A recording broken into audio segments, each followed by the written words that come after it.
All right, everyone get ready because today we are going on a deep dive. A deep dive. Into a book that is kind of like a cheat code for life.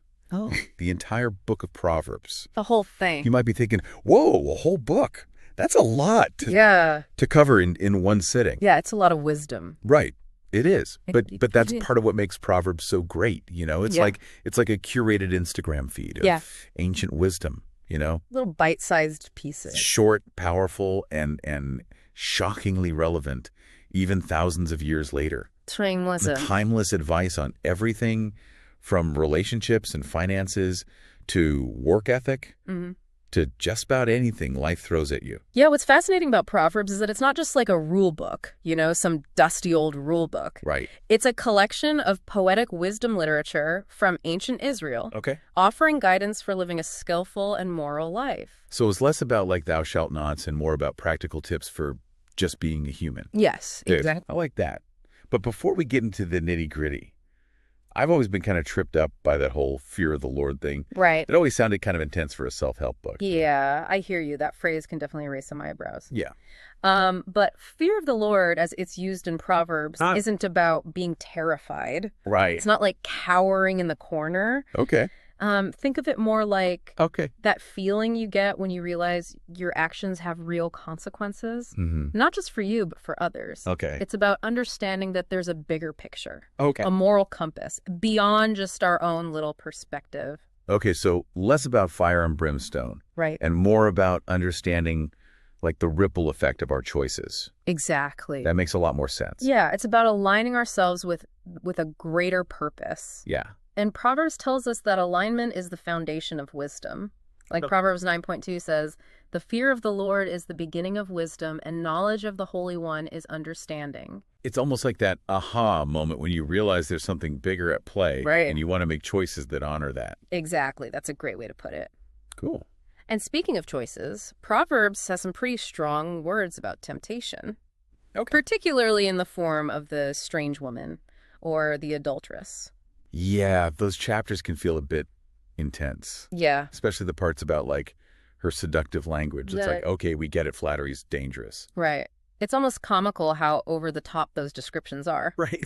But if we look beyond the literal interpretation, the strange woman can represent any tempting path that leads us away from wisdom and integrity. Okay. Think about it. We are bombarded with messages designed to tempt us every day, whether it's advertising that plays on our insecurities, social media that makes us chase fleeting validation, or even just the lure of instant gratification over long-term goals. So it's not just about like avoiding affairs. Right. It's about recognizing those slippery slopes in all areas of life. Exactly. And making choices that align with our values. Precisely. Proverbs 2.18-19 puts it starkly. Her house sinks down to death, and her paths to the shades. None who go to her return, nor do they regain the paths of life. Wow. That imagery of destruction, of losing yourself on the wrong path. Yeah. It's pretty powerful.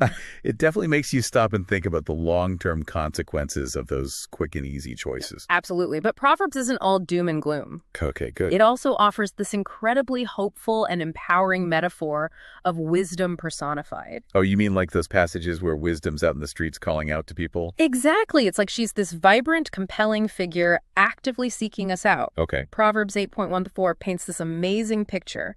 Does not wisdom call out? Does not understanding raise her voice? At the highest point along the way, where the paths meet, she takes her stand. So it's like she's saying, hey, I'm here, choose me. Right. Choose the path of knowledge and understanding. And then in contrast, we have folly, also personified as this seductive figure trying to lure people astray. Okay. It's this battle between these two forces, this constant invitation to choose wisdom over folly. I never thought about it like that, but it makes so much sense. Yeah. It's like those epic movie battles between good and evil. Right. But it's happening within each of us. And Proverbs is basically the ultimate playbook for winning that battle, for aligning ourselves with wisdom and letting her guide our choices. Okay, so we've talked about how Proverbs is kind of like wisdom's pep talk, you know, encouraging us to make those good choices. Yeah. But let's get real. Yeah. What's that actually look like day to day? Right. Like, how does this ancient wisdom actually translate to like real life? Yeah. You know, things like money, work, and relationships. Yeah. It's amazing how Proverbs addresses these timeless human struggles with such clarity. Okay. Take finances, for example. We live in a culture obsessed with wealth and possessions. But Proverbs offers a refreshingly balanced perspective. Okay, I'm all ears, especially since my bank account could use a little wisdom right now.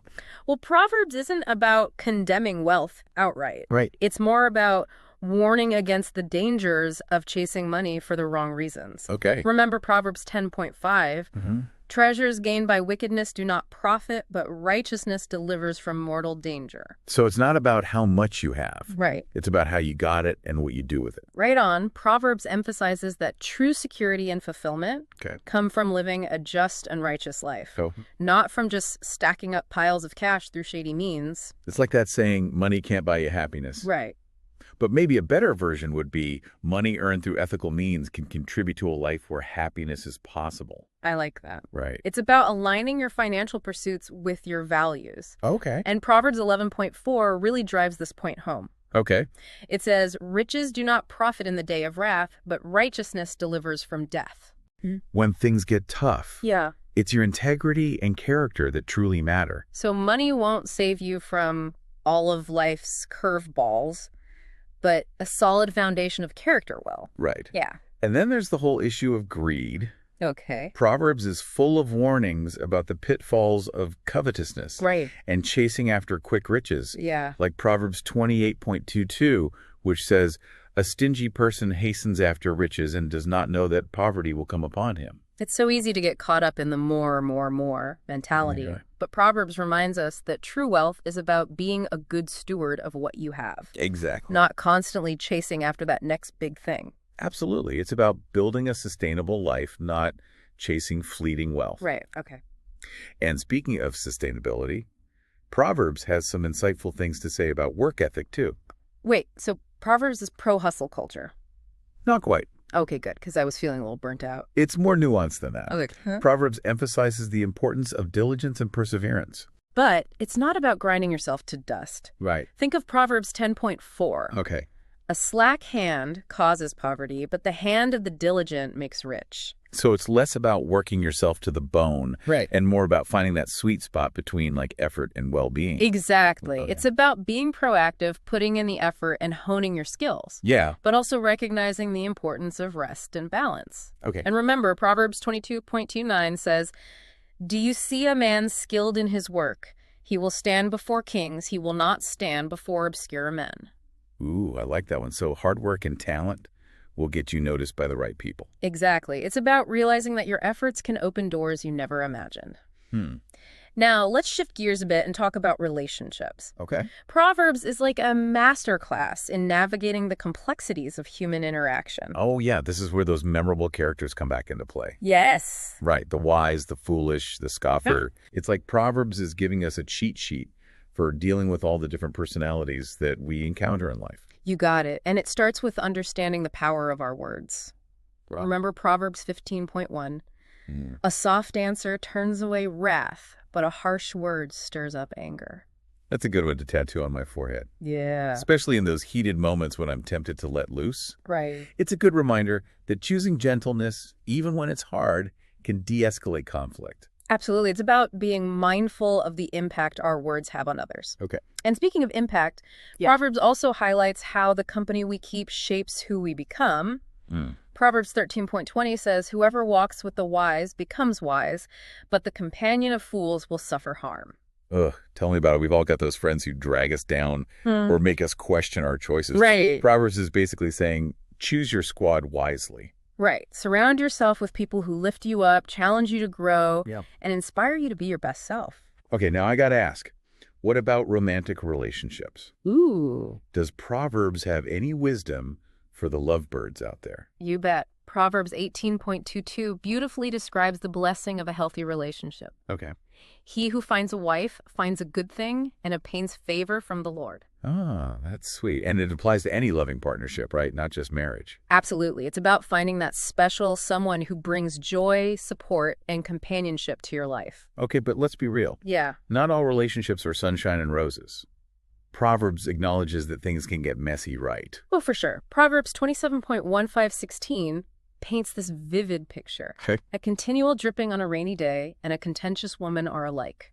To restrain her is to restrain the wind or to grasp oil with his right hand. Okay, that's a lot of imagery. Right. What's the takeaway? It's about recognizing those situations where someone is determined to be difficult, Right. no matter what you do. Okay. Sometimes the wisest course of action is to distance yourself from those draining relationships, Okay. even if it's painful. Yeah, it's a reminder that protecting your peace is important. Exactly. And that sometimes walking away is the healthiest choice. Exactly. And it's important to note that Proverbs isn't endorsing abusive behavior. Right. It's simply acknowledging that some people are impossible to please. Okay. And that sometimes the best course of action is to create healthy boundaries. So Proverbs covers everything from choosing good friends to handling conflict gracefully. Yes. It's like a complete guide to navigating the ups and downs of relationships. It really is. But there's one more crucial theme I want to touch on before we wrap up this part. Okay. Humility. Okay. Proverbs repeatedly emphasizes that humility isn't weakness, Right.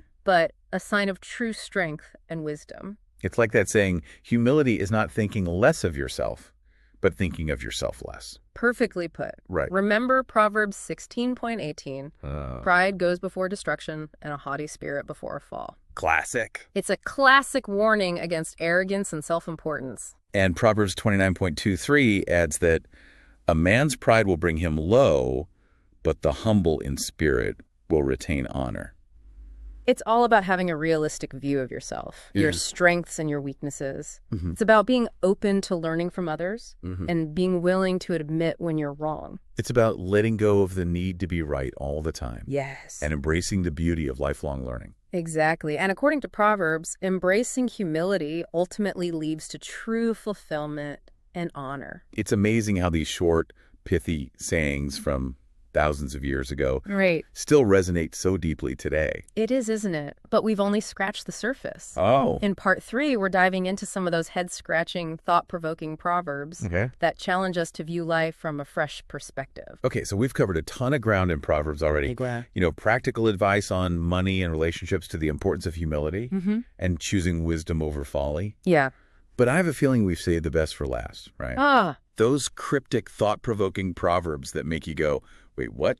You know me too well. Proverbs is full of those head-scratching verses that challenge us to think outside the box. Yeah. They're like little riddles that unlock these deeper layers of wisdom. I'm ready for the challenge. Hit me with your best proverb puzzle. All right, how about this one from Proverbs 26.4-5? Do not answer a fool according to his folly, or you yourself will be just like him. Answer a fool according to his folly, or he will be wise in his own eyes. Whoa, hold on. Those verses seem to, contradict each other. Right. How can you both answer and not answer a fool according to his folly? Isn't that great? Yeah. These Proverbs aren't just giving us these easy answers. Right. They're forcing us to engage with the complexity of wisdom. So what's the key to unlocking this riddle? It's about discernment, knowing when to engage and when to walk away. Okay. Sometimes arguing with someone who's just set in their ways only fuels the fire. Right. And diminishes your own wisdom. Other times, a well-placed, thoughtful response might actually help them see things from a different perspective. It's about choosing your battles wisely. Exactly. Sometimes silence is golden. Exactly. And speaking of choosing your words carefully, check out this gem from Proverbs 25.23. The north wind brings forth rain and a backbiting tongue, an angry look. Okay, that one sounds completely random. Yeah. What's the connection between wind, rain, and gossip? It's such a vivid image, right? Yeah. The proverb is highlighting the unintended consequences of our actions. Okay. Just as the north wind can unexpectedly bring rain. Right. So too can gossip and negativity stir up anger and resentment in ways we might not anticipate. It's a reminder to be mindful of the power of our words, even those offhand comments we might think are harmless. Absolutely. And sometimes the most profound proverbs are the ones that leave us with more questions than answers. Yep. Like this passage from Proverbs 30.4. Who has gone up to heaven and come down, whose hands have gathered up the wind, who has wrapped up the waters in a cloak, who has established all the ends of the earth. What is his name, and what is his son's name? Surely you know. Wow, that's deep. It's like a cosmic riddle pointing to something way beyond our human understanding. Exactly. It's a humbling reminder that there are limits to our knowledge. Right. And that true wisdom begins with acknowledging a power greater than ourselves. It's about embracing the mystery of life and recognizing that we don't have all the answers. And that's where faith comes in. Yeah. Trusting in something bigger than ourselves, even when we don't have all the pieces figured out, Right. is a foundational principle of wisdom. It makes me think of that verse in Proverbs 3:5-6. Trust in the Lord with all your heart, and lean not on your own understanding. In all your ways, submit to him, and he will make your path straight. That's a beautiful verse that sums up the essence of Proverbs. Yeah. Surrender your limited perspective and trust in a higher wisdom to guide you. It's comforting to know that even when life feels chaotic and uncertain, that there's a greater purpose at play. And Proverbs encourages us to align ourselves with that purpose, to seek wisdom, choose righteousness, and trust in a love that never fails. Well, we've reached the end of our deep dive into the Book of Proverbs, and I have to say I'm walking away with a whole new appreciation for this ancient treasure trove of wisdom. Me too. It's amazing how these timeless principles can still speak to us so powerfully today. So, dear listener, as we wrap up, I want to leave you with this question. If wisdom were calling out to you today, what would she be saying? Take some time to reflect on the Proverbs that resonated with you, and let those insights guide your steps as you navigate the adventure of life. Thanks for joining us on this deep dive. And until next time, keep seeking wisdom. And may your paths be straight